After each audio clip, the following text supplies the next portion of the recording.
Au XVIIIe siècle, au cœur de Paris, dans les salons feutrés des Lumières, les plus grands penseurs se réunissaient. Voltaire, Rousseau, Diderot ont discuté de philosophie, de science et des idées qui allaient changer le monde. Mais voici ce que l'histoire ne raconte pas souvent. Ce n'était pas seulement les idées qui faisaient la grandeur de ces salons, c'était l'art subtil de la conversation. Il y avait une règle implicite, pour être écouté, il fallait d'abord captiver. Ceux qui maîtrisaient l'art de la répartie et savaient écouter avec attention devenaient les âmes de ces cercles influents. Et ceux qui ne savaient pas comment s'exprimer étaient rapidement oubliés. Alors je vous pose cette question, dans vos échanges, êtes-vous celui qu'on écoute et dont on se souvient, ou êtes-vous parfois celui qu'on oublie trop vite ? Je suis Julien Kim, formateur en développement personnel et fondateur de l'école Vivre Mieux. Ma mission est simple, vous aider à créer une vie qui vous inspire. Et si vous êtes là, c'est que vous voulez transformer votre vie. Aujourd'hui, je vais partager avec vous 3 clés pour que vos conversations brillent et que votre voix trouve la place qu'elle mérite. Avant de commencer, abonnez-vous à la chaîne, mettez un like à cet épisode, ça m'encourage et ça vous permet de ne rien rater sur les prochains épisodes. Et si vous êtes prêts, c'est parti.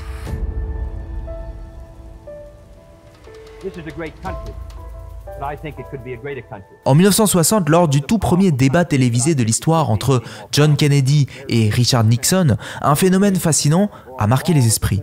Ceux qui écoutaient le débat à la radio pensaient que Nixon avait remporté la victoire. Ses arguments étaient solides, sa voix était assurée. Mais ceux qui regardaient le débat à la télévision avaient une toute autre impression. Pour eux, Kennedy était le grand vainqueur. Pourquoi une telle différence ? Ce n'était pas une question de contenu, mais de présence. Nixon, fatigué et transpirant, semblait mal à l'aise, alors que Kennedy, avec son sourire confiant et sa posture détendue, dégageait une énergie magnétique qui captait l'attention. Je me souviens d'une de mes prises de parole pour une conférence. Ce jour-là, je n'avais pas assez préparé mon discours et donc j'étais nerveux. Mais j'ai décidé de changer ma perspective. Au lieu de me demander si j'allais être à la hauteur, je me suis concentré sur une chose. Qu'est-ce que j'ai de beau à apporter à mon audience, en me focalisant sur ce que je pouvais offrir, un message inspirant, des clés concrètes pour impacter la vie des participants, une présence bienveillante. Tout a changé, le discours est devenu naturel et authentique et les gens semblaient attirés par cette énergie. Donc j'ai remarqué que ce n'est pas toujours ce que vous dites qui fait la différence, mais la manière dont vous le transmettez. Une énergie ouverte et chaleureuse attire naturellement les autres. Et il me semble que qui que vous soyez, vous avez déjà en vous cette capacité, la capacité de transmettre une énergie positive et authentique. Les autres peuvent ressentir votre étincelle unique. Alors la prochaine fois que vous entrez dans une conversation, ma suggestion est la suivante. Au lieu de vous demander si vous êtes intéressant ou ce que les autres pensent de vous, concentrez-vous plutôt sur ce que vous avez de beau à offrir, votre message, votre présence, votre bienveillance. Cette intention simple marquera les esprits et enrichira vos échanges bien plus que des arguments pointus ou des mots parfaitement placés. D'ailleurs, prenez un instant, là, maintenant, pensez à ce que vous pouvez offrir de beau, ici et maintenant, une idée, un sourire, une énergie. Ressentez ce que ça change pour vous. Voilà, vous avez déjà en vous cette capacité-là. Un jour, lors d'un événement que j'organisais, j'ai rencontré une personne fascinante. Ce qui m'a marqué, ce n'était pas tant ce qu'elle disait, mais la manière dont elle écoutait. Quand je lui parlais, elle hochait légèrement la tête, son regard restait attentif et elle me posait des questions précises qui montraient qu'elle comprenait vraiment ce que je disais. Je sentais qu'elle avait une belle qualité de présence. Et cette personne, sans avoir dit grand-chose, m'a laissé une impression inoubliable. Je me suis senti valorisé, compris. Vous voyez, dans une conversation, nous avons souvent tendance à nous focaliser sur ce que nous allons dire ensuite, au lieu de nous concentrer pleinement sur ce que l'autre est en train de partager. Mais écouter vraiment, c'est bien plus qu'entendre, c'est être présent, c'est créer un espace où l'autre se sent vu, entendu et respecté. L'écoute active, c'est un véritable super pouvoir. Elle vous permet de vous connecter profondément avec les autres, de créer une relation de confiance et de renforcer les liens. Imaginez à quel point ça pourrait transformer vos échanges, que ça soit au travail, avec vos proches ou même avec de nouvelles rencontres. Encore une fois, vous avez déjà en vous cette capacité d'écoute, cette attention naturelle, cette curiosité sincère envers les autres. La clé, c'est simplement de la cultiver. Alors si vous voulez améliorer votre aisance conversationnelle, je vous suggère d'essayer ceci.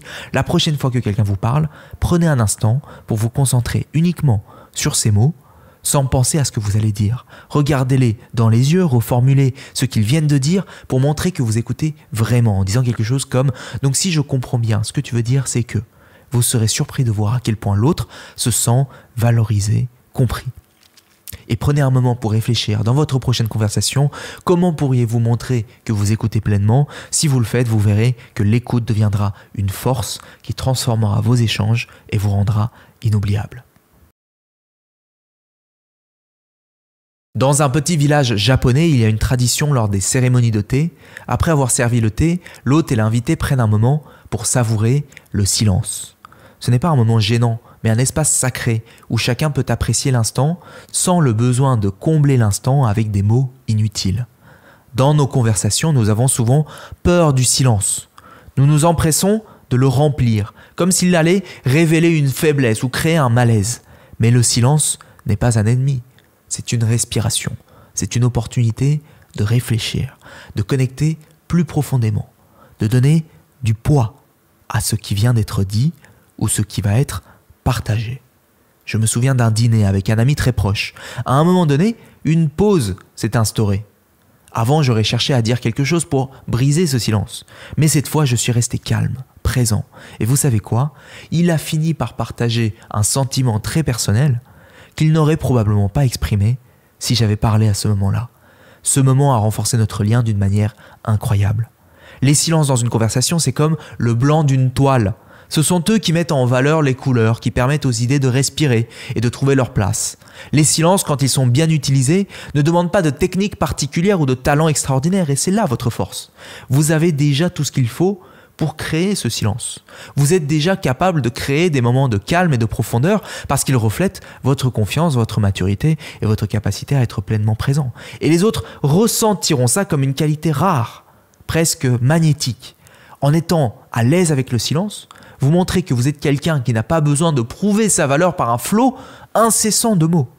Donc la prochaine fois qu'un silence survient, ne cherchez pas à le combler immédiatement, prenez une inspiration, souriez légèrement et observez ce qui se passe. Vous verrez que cet espace devient un moment précieux où la connexion peut s'approfondir.